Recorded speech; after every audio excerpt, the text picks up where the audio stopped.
You just came back from a photo shoot and you're excited about the content that you got.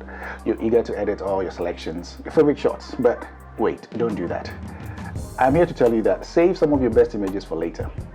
Why do I say this? As photographers, we improve upon the way that we shoot and the way that we edit.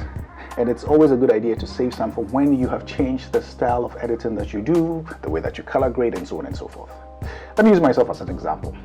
I shot these images in 2014, edited them, and I was super excited about it at that time. Now it's 2022, I revisit those images and I'm looking at them and I realize that I can edit them and preserve more details than I would have back in 2022. And that's what I'm talking about. Let me show you what I mean. On my screen over here, I have these three images. The one to the far right is the original image. The one in the middle is the one that I edited in 2014. And then the one on the far left is the one that I edited in 2022. Let's get in closer and see what I'm talking about.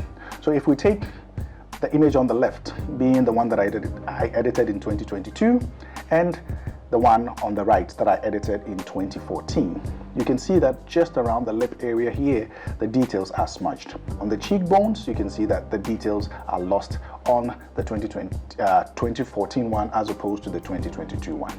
And then, when you come to the forehead here, let me show you something interesting. Naturally, Laurie has a slight dip on her face, the forehead area here. But the one that I edited in 2014, I was trying to make everything smooth. So I took out that slight dip. So you can see that here there's more definition on the forehead as opposed to the definition for the 2014 edit. And let's talk about the color. You can see that this one looks slightly purplish warm. This one maintains the warmth, but it doesn't have that purple tint and tone. And this is what I mean by even improving upon the way that you color grade. So my advice to you is that do not edit all your images. Save some for later. And even when you've edited them, you can still go back and re-edit them and see how much you have improved.